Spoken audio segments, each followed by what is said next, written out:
Everyone, it's Alexis Cardoza. What's up, everybody? It's the Wild Rhino Clark Connors from New Japan Pro Wrestling, and I am here getting wild, drinking an 805. Hey, this is Billy Starks. Rip F and Bison. I ran out of booze. Join us because we're drinking at Moe's. I am the fire starter, the Carney Killer. I am born to die, Jake Christ. This is Bobby Olson. We're drinking at Moe's. You better hit like and subscribe. All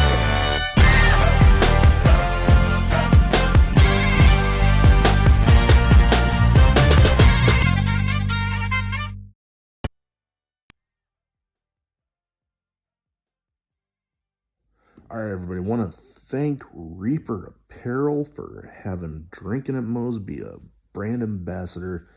They encourage everybody to break out of that comfort zone, live their best self, which, hey, that's what got me starting the podcast.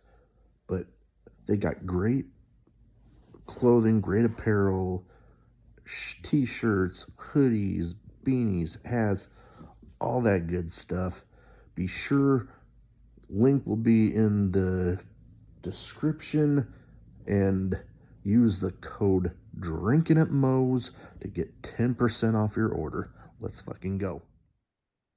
All right, everybody, Drinkin' at Moe's. This is my 2 cents, where we go over different topics, give our little 2 cents on the whole ordeals. And you know what?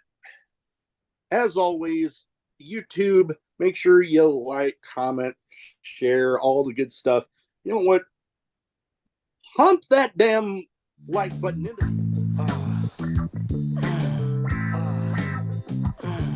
Oh, yeah. Let's fucking go. All right. So, you know what? I'm trying to come up with stuff on the fly there. But anyways, recently there was a thing that went across social media where it was showing a picture of different contracts. And, you know, each one was like a certain amount of time, a certain company from like WWE, AEW, Impact, Ring of Honor, New Japan, all that stuff.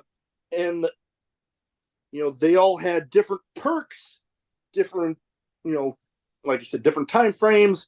So we thought it would be a cool idea. We'll go over them all, and then we'll give our reasons for maybe not picking one, and then which one or ones we would more lean towards. So I know you got it pulled up on your phone right now. So how about you go over each of them and what is all in the contract? All right, so we're going to start off with the WWE contract. Sorry, my table is shaking. We got a WWE contract for 5 years. It's got a, what's that say? $100,000 salary. Your role is developmental. Your mentor would be HBK, and you get a bonus five-time wage increase if you're called up. Next, we got the AEW contract. The length of 3 years. Looks like $50,000 a year. All right, yeah. You have a mid-card role. UT Marshall is your mentor, but your bonus is you can work for indie promotions. Let's go to New Japan. New Japan Wrestling. Their length is 8 years, $100,000 a year, which I don't know if they're going to change that to yen or whatever. I don't know. You would be a main eventer. Shibata, for those that don't know, I believe he's the Ring of Honor Peer Champion now. Yep. Yeah, the guy that I actually thought was never going to wrestle again, which surprised me. And your bonus is you'll be the new leader of the Bullet Club. Okay, Ring of Honor contract. Your length is 3 years, $50,000 a year. You'd be a main eventer. Christopher Daniels would be your mentor, and you're guaranteed a championship run. Ring of Honor championship, right? Yes. Yeah, it says Ring of Honor championship run. Now we go to Impact. You have a 2-year contract worth $50,000 a year. You'd be in the X division. Tommy Dreamer would be your mentor, and you'd have creative freedom for everything they have for you. So Okay, a lot of we've kind of discussed this off and on. What would you do? what would I do? Well, I can tell you which one that I wouldn't go with, and that is the whole WWE one. Now, my reasoning, it's not because of the money, because the money, good money, but your role in there when you start, developmental. And then the bonus, you only get if you get called up. Mm-hmm. Keyword if. Now, the AEW one, out of WWE, AEW, I do tend to lean more towards AEW, but I'm going to wipe that one off the board right now because, yeah, getting to work independent dates, so you get to make up some money there, but you know, the whole thing with AEW and independent dates is that it, as far as I was aware, it's always been you can do them if they don't interfere with AEW dates. Mm-hmm. But now with, you know, the multiple shows, you know, you got Saturday off the board. You got Wednesday off the board. So it's like, okay, Saturdays and Sundays are generally when a lot of the independent dates tend to happen. So it's like, well, geez. So then you also got to factor in all of the, you know, whenever they have pay-per-view. Mm-hmm. So that takes another date off the board every so often. Now, for me, there's two that I kind of flip-flop between. Nothing against Impact, because like I've said before, they're criminally underrated. Mm-hmm. And getting to have Tommy Dreamer as a mentor would be pretty freaking awesome. Oh, yeah. But for me, I flip-flop between New Japan and Ring of Honor. One, New Japan, you're getting to be a main eventer in places like Tokyo Dome, like Corrigan Hall. You have Shibata as your mentor. You're the leader of the Bullet Club. And, you know, with being a main eventer comes the titles. So you got to factor that in there. So, like, it doesn't say you get a title run, but being a main eventer and with how big Bullet Club is, especially over there, you got to think a title run of some sorts is going to be in there. Mm-hmm. And with Ring of Honor, it's written in there, Perk, you're getting a world title run. Mm-hmm. You're getting a Ring of Honor world title run. You're getting to be in the main events. So it's like, and you know, Christopher Daniels as your mentor, that's another perk in and of itself. Mm-hmm.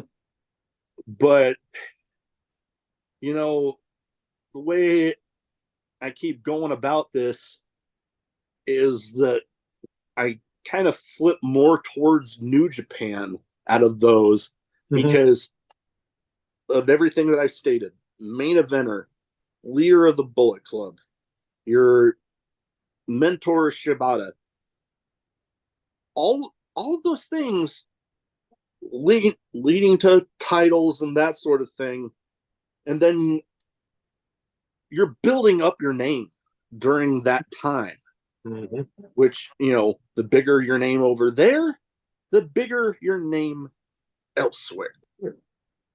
So therefore, for me, I tend to kind of stick more with New Japan out of those. Right. Uh-oh. I don't know about you.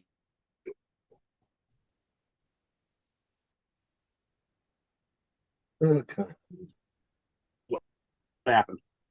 One of us froze, I think. There we go. Okay, I'll unpause it. You ready? I'm ready. I'm ready.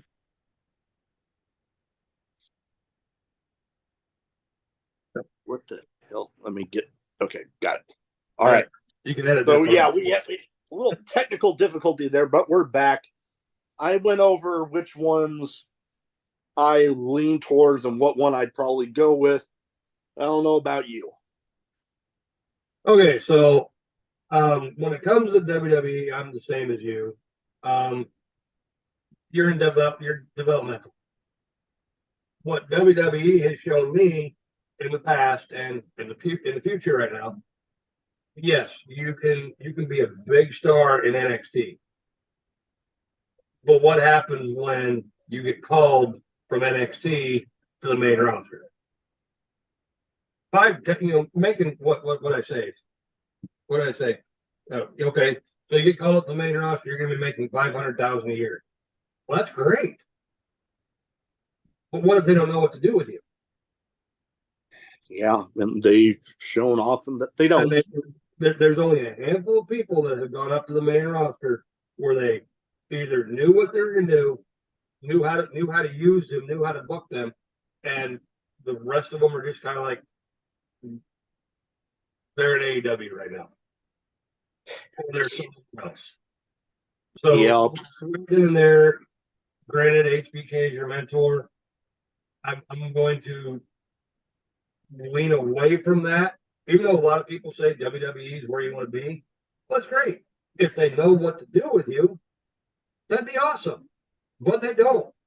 It's almost like they call people up from NXT, and then you don't have the same voice on your shoulder. It's kind of like when Vince Russo first left WWE and went to WCW. He thought all of his ideas were great. No, because you don't have that Vince McMahon sitting there going, dude, that sucks. They don't have anyone there.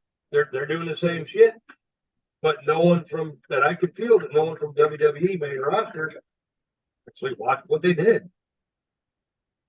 So that's why you got people like Enzo and Cass who Enzo's in. I don't even know where Enzo is right now.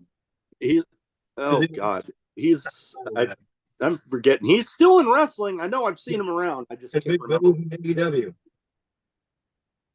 So yeah, there's that. I tend to stay away from the WWE. Now here's this is an interesting one. I'm going to lump AEW, New Japan, and Ring of Honor all together because they're all tied in one way or another. They do have that working relationship, yeah. And well, I mean, I will come back to that, and I will go to Impact. So, go to Impact. You've got that creative freedom, and you've probably got one of the biggest creative geniuses. And I don't use that term freely. In Tommy Dreamer. Tommy Dreamer is a creative genius. Okay. Yeah. He was Paul Heyman's right hand man in ECW. And they call Paul Heyman the mad scientist. So if you're the right hand man of the mad scientist, you're pretty good. Yeah. Now, as far as the X division goes, when the X division was first started, do you remember what their slogan was? It's not about weight limits, it's about no limits. I looked it up. I was trying to remember what it was, and I looked it up today. It's not about weight limits, it's about no limits. That's why you got Samoa Joe, who's like one of the longest reigning X Division champions back then. And that's all you had. It was basically a cruiserweight title, but for people that weren't cruiserweights or light heavyweights, however you want to word it. It wasn't until recently that, well, when I say recently, I mean within the last, 10 to 15 years, I would say, where they decided to take the money in the bank concept and stretch it to a championship. that whole option C. where they came up with option C. If you're the X Division champion by the time the Bound of Glory, I think it's what their big pay for you is, Bound of Glory. Bound for Glory, yeah. Yeah, if you're the X Division champ by the time that comes around, if you want, you can cash that in and you get yourself a title shot. I think it's literally you can cash in, you can relinquish the X Division title at any point while you're champion, right, and get that title shot. But the original plan was it was supposed to be for Bound for Glory, and there's been changes to it every so often. I think now it's one where it's like, however long you're champion, of the X Division, you can cash it in. But yeah, no, I get you.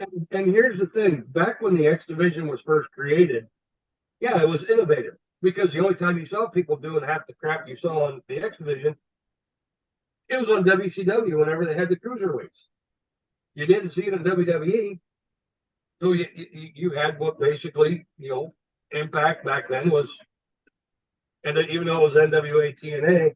I heard some people call it WCW Light because of the fact that people were still doing the flips. People were still doing moonsaults. Hell, half the WCW roster was on the TNA roster.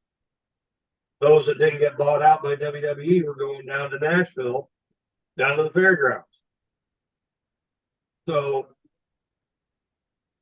but because of the fact that everyone knows that when you're in the business, it's creating your brand, it's creating your name, getting your name out there.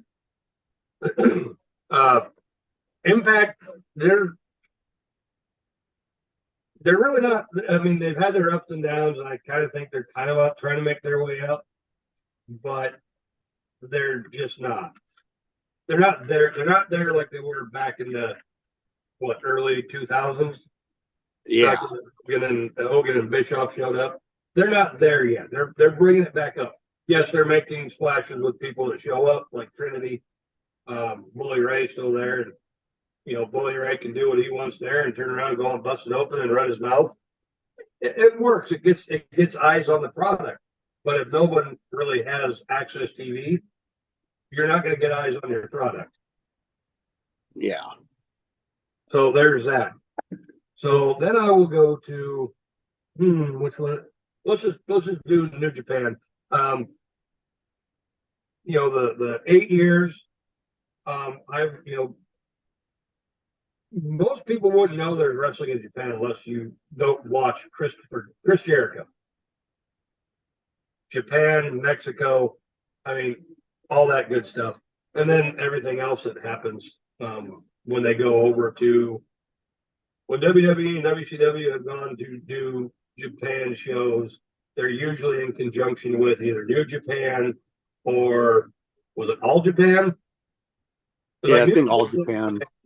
And one of the two, and then all the other little like Noah and Wing and FMW, which I kind of wish they would bring back. I miss FMW. I'm sorry. I will say it. I love FMW. You don't, fuck off. It's our 2 cents, damn it. If you don't agree with it, put it in the comments. There you go. Hey, I actually liked FMW. I don't know why. Maybe it was Japan ECW, but they were crazier. I mean, hell. There's a dude they actually call it the Iron Toothbrush, and basically it was a 2x4 with spikes this freaking long sticking out of it. They called it the Iron Toothbrush, and that was an actual usable thing in a match. How do you not love that? Anyway, back to what I was saying. New Japan. Yes, being a main eventer over in Japan is great. If you win the championship, like you brought up, if you happen to win the championship, which by the way doesn't happen unless apparently you win a tournament. There we go with tournaments again. Not in New Japan, you don't have to win a tournament, although but winning tournaments gives you a shot a lot of times. But a lot of people talk about G1s and all this other good stuff. Super Juniors and stuff. Juniors, and it's always a tournament. Everyone apparently revolves around tournaments. Although in New Japan's defense, They've been doing it for a while. That's been like a yearly thing for them each time. It's Yeah. not one of those like Which is- AEW where like they end up like Yeah, where they're in No. a meeting and they're like, well, let's just make another tournament. yeah. We don't know what we're gonna do with this guy. Well, let's make a tournament. Whatever. Yeah. But as far as okay, so Shibata, like I said, I thought the dude wasn't gonna wrestle. So when he winds up showing up and winning the peer title, I was pleasantly surprised. For those that don't know, Shibata had a hemorrhage in his brain because his primary move was a headbutt. Now, if you've never watched a New Japan match, or a match, or anybody from New Japan, Tomohiro Ishii. and I'm not going to say watch anything for Forbidden Door because I'm pretty sure those guys have been Americanized on how not to do it. But you watch over in New Japan, they beat the shit out of each other. And Shibata actually headbutted a dude. I think he headbutted Okada like 4 or 5 times, and then collapsed. And he wound up having a brain hemorrhage. And I thought he was never going to wrestle again. He had the same thing that killed Bruce Lee is what happened to Shibata. And But Shibata survived it. Yeah. Now, as far as the Bullet Club goes, and hell, I'll just say it, it'll probably piss you off. The Bullet Club is not what it was 3-4 years ago. Yeah, I actually looked it up. I don't even know who the leader of the Bullet Club is. There's one person that has been around in the Bullet Club from the beginning, and that's Bad Luck Fale. Yeah. Other than that, everyone else has come and gone, come and gone, come and gone. Hell, Jay White is in AEW with a Bullet Club Gold.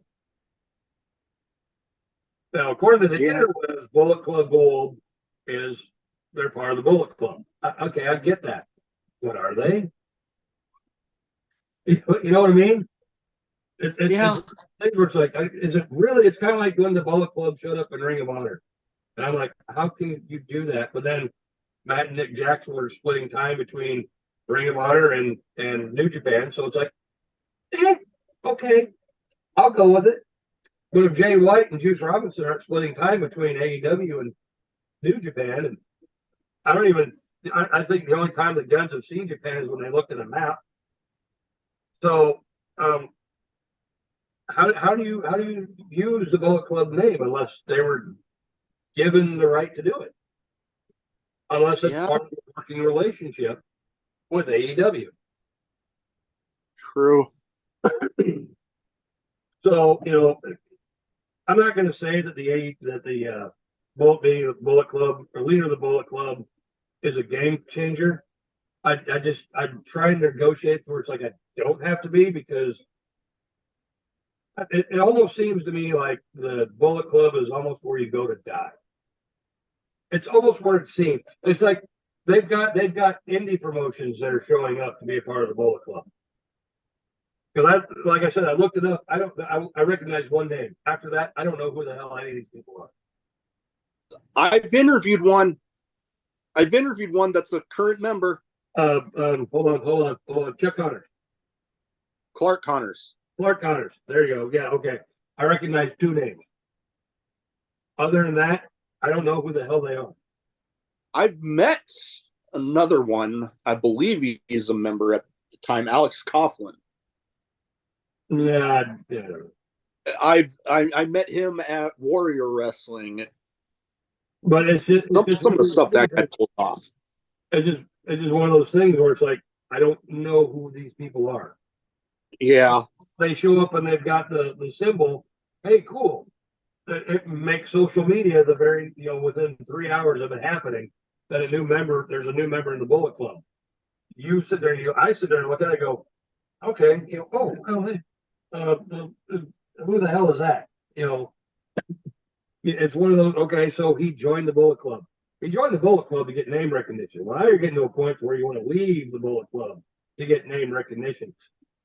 Jay White, Juice Robinson, they're in AEW. They're becoming bigger. They're probably becoming bigger stars than they did in New Japan.